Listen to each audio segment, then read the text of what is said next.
I'm Genevieve Randall with Nebraska Public Media, pleased to support Lincoln's Symphony Orchestra with these pre-concert chats. LSO concerts are also recorded, which means the entire state of Nebraska may have the opportunity to hear past concerts on our occasional Nebraska Concerts broadcast. For tonight, I'm joined for this chat by Dr. Pamela Starr, as well as LSO Music Director Ed Polachek. Dr. Pamela Starr has recently retired after 35 years as professor of music history at the University of Nebraska-Lincoln. She is now hoping to continue speaking about her beloved music as a community musicologist. Welcome to both of you. Great to be here, Genevieve. Great. It's great to be here with Pam also. Yeah. Likewise. I mean, back at you. Well, and we want to make sure and mention, of course, most people who are going to the concert know that there is another special guest on this concert, Renée Fleming. Oh my gosh. And I thought maybe we would just kick off a little bit, Ed. There are, of course, program notes and her bio for people to read, but I would love to hear from you, Ed, about why you're so excited about hearing Renée Fleming on this particular concert. Well, you know, I mean, it goes without saying that Renée Fleming is one of our greatest examples of such a supreme artist.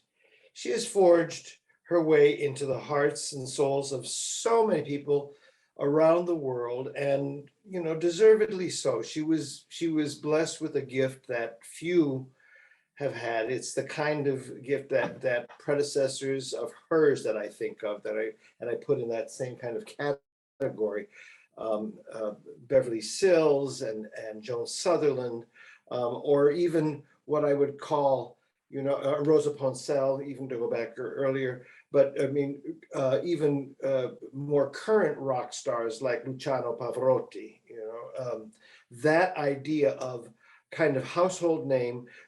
But you know, unlike many of those previous luminaries in the vocal field, she has, you know, gone beyond in television, in her interest in music and the mind, the science of music, the science of the mind, and in fact will be tomorrow doing a special actual panel discussion on that very subject. So there's that aspect of it, as well as then the actual music making with an artist of that caliber.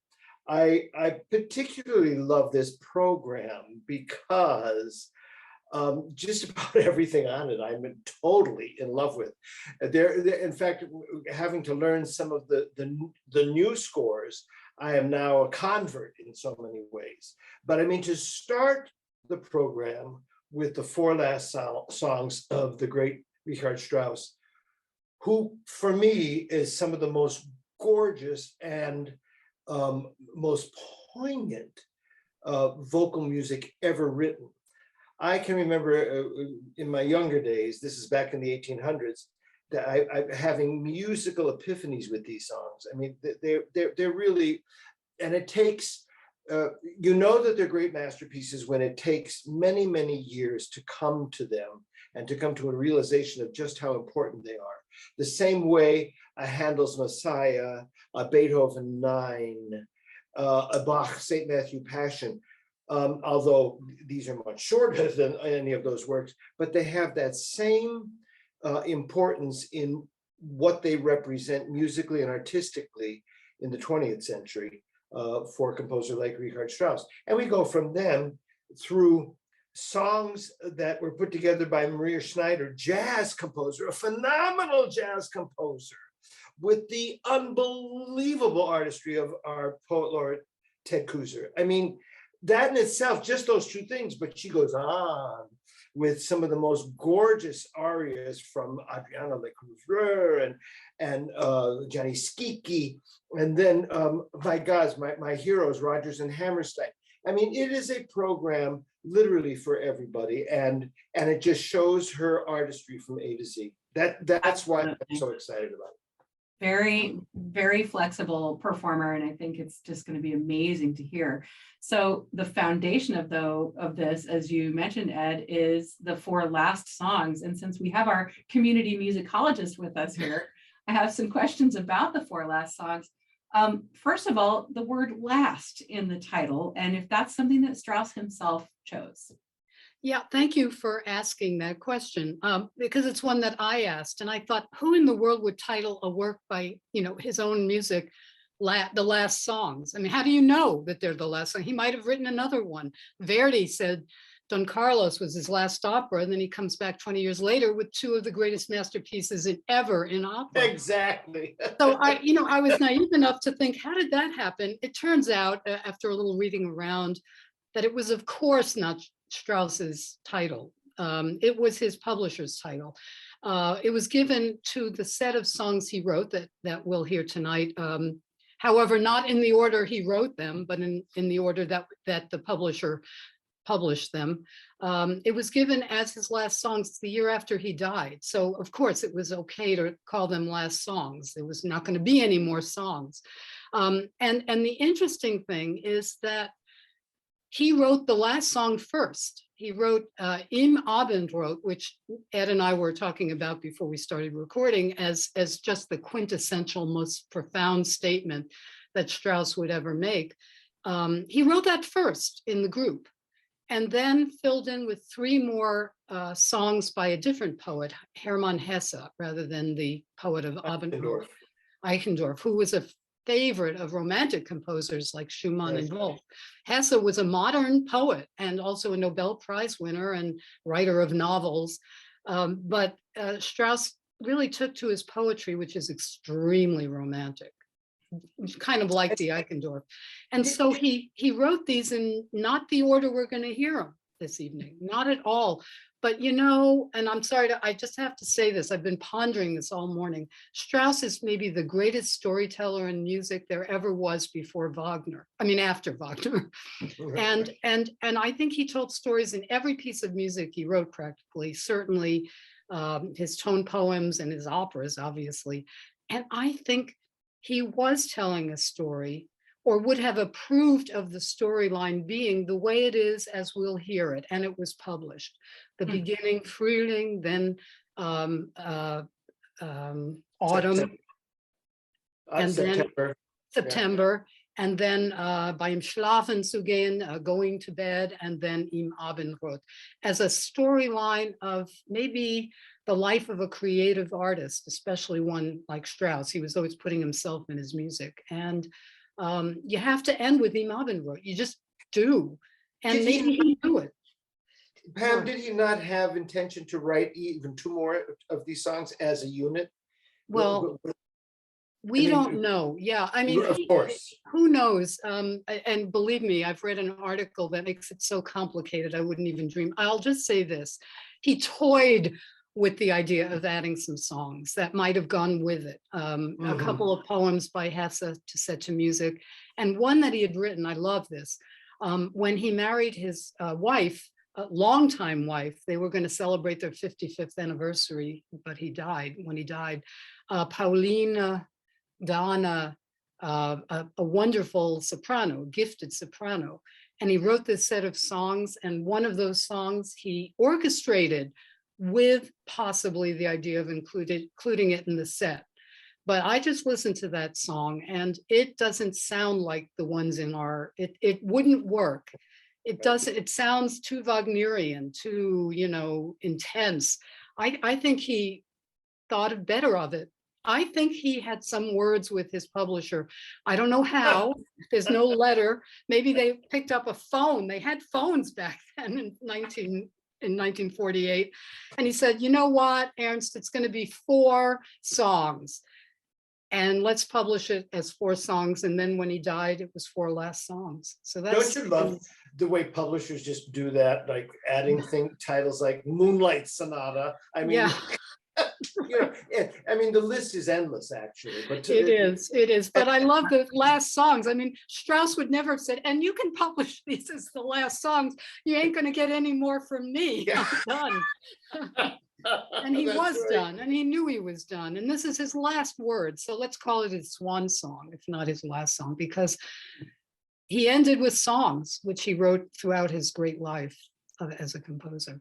And it's interesting that the last song, as you said, in the dusk of evening, in Abendrot, that he at the very end quotes a piece of music that he wrote when he was very young. He was in his early 20s, I believe, or late teens or early 20s, shortly after Don Juan, a tone poem called Death and Transfiguration. And he takes that transfiguration thing and places it at the end of that. So there is this kind of reflection back to the way it was when he was so young. And Pam, I think you just had mentioned before we went on air about a quote that of his. I have a quotation I just have to read to you. I got goosebumps when I read it. And this is from a wonderful book called The Cambridge Companion to Richard Strauss. And the cover picture is of the rose scene in Rosenkavalier. Presentation. So I love that. And this is what apparently Strauss said. On his deathbed, 24 hours before he passed away, he remarked to his daughter-in-law and caregiver, Alice, "It is peculiar, Alice. Dying is exactly as I composed it in Tod und Verklärung, Death and Transfiguration. It is peculiar." 24 hours before he died. I mean, that is the last word, his last word. And it's uncanny. And again, he was just in his, I think it was 21, 22, 23. I mean, he was very young when he wrote that. Right. And to have that kind of, I mean, that somehow is given by a muse or some external force that allows one at that age to write about death and transfiguration. I mean, and then to kind of come, full circle, 360 degrees, and say that's exactly the way it was when I was very young. And this is a work that could only have been composed by a person at the end of his creative life. And right. I think it's best sung by a singer who has been, through a number of years, who is seasoned. This is not something I think a young singer wants to try out. I agree. They may have the vocal technique and maybe beauty of voice, but when you pair that with what Renée Fleming has in her head and heart through a lifetime of being an artist, you're gonna, oh my gosh, we're gonna just be slain by the impact of this. I know it. I've not heard it yet, but I have a feeling it's gonna be like that. Thank you for bringing that up, Pam, because I think that's the other aspect of the supreme artistry of somebody who develops over literally decades of experience of doing these things. I always think it's interesting to think of how recent Richard Strauss was writing. There are so many in the Strauss family, and you go back to, the waltzes and all that kind of era of Vienna, and this is so completely different. I mean, we're in the 20th century squarely, by the time we get to this. And thinking about styles like that, Pamela, I wonder if you could talk a little bit about how this might be different from something Richard Strauss might have written earlier in his life. A lot of composers go through many changes in their writing over the course of their life. But as we've mentioned, part of this was written when he was younger. So. Well, and the part that was written when he was younger is just a quote. I mean, it's not going to sound like the tone poem Death and it's just the theme that he wanted to remind us of. But it might be what you might call a lifetime leitmotif. He quotes himself a lot in his lifetime, as we were saying.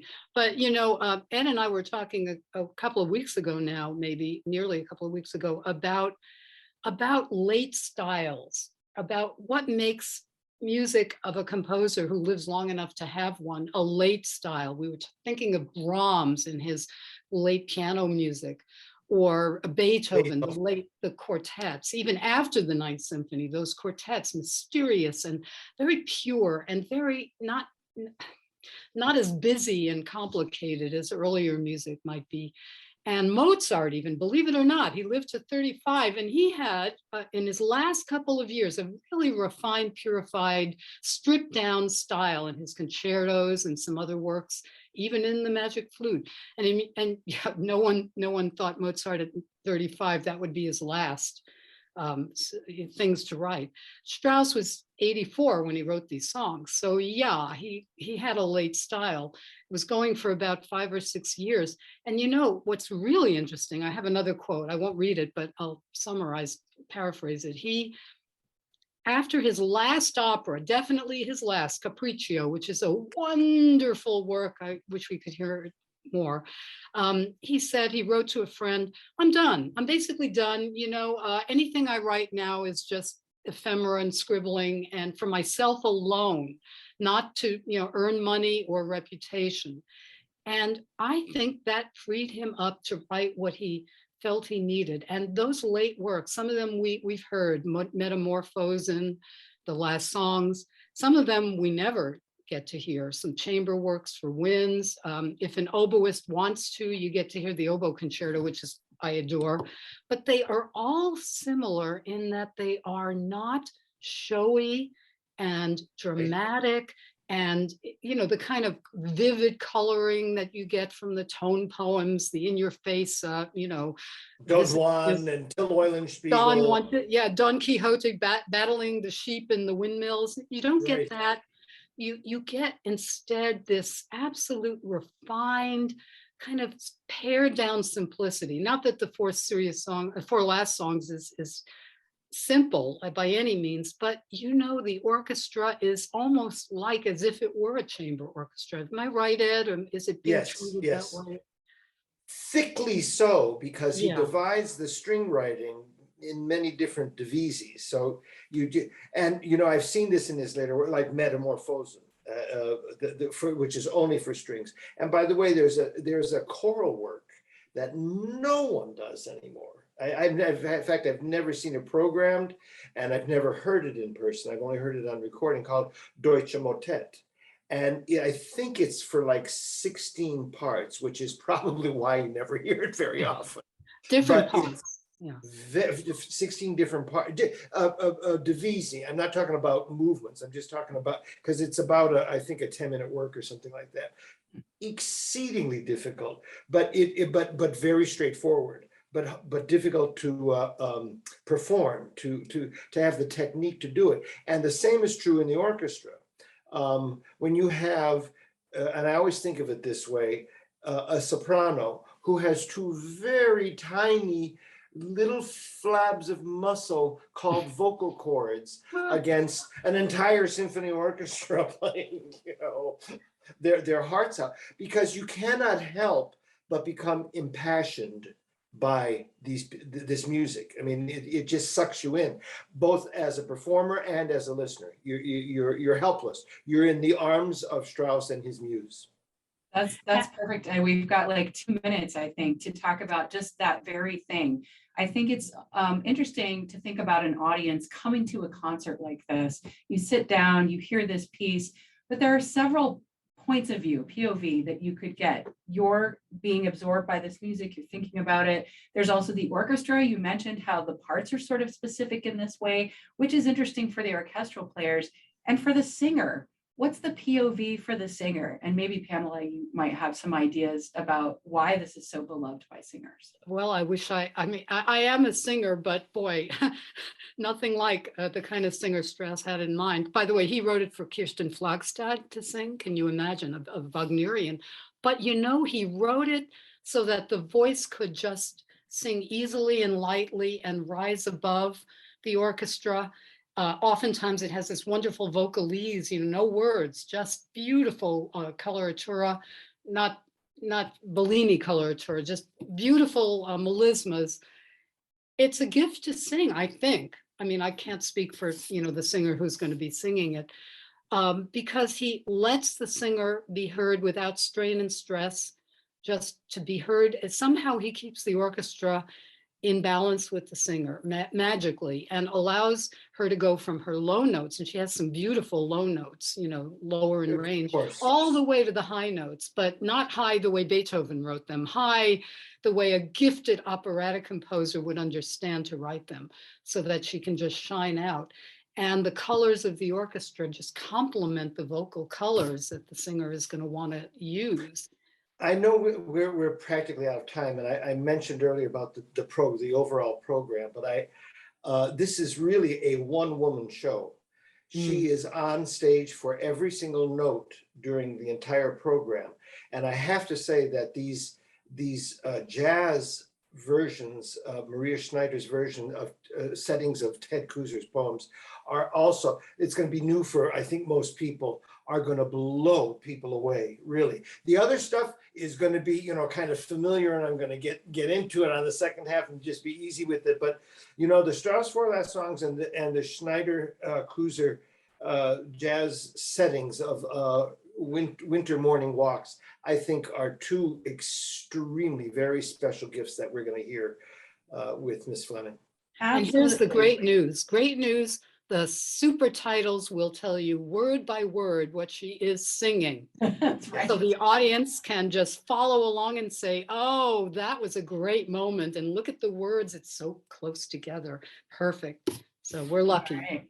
Very, very great concert put together here as we get nice weather now finally in Nebraska, where you can actually sit and watch a sunset. We get a Richard Strauss sunset at the end of the Four Last Songs, right? And then we get to hear the golden voice of Renée Fleming and so much more, including the beautiful poetry by Ted Kooser. This has been a great chat. I'm looking forward to the music for sure. Dr. Pamela Starr, music director at Politic, thanks so much for chatting about this music ahead of this concert. Thank you. Thank you so much.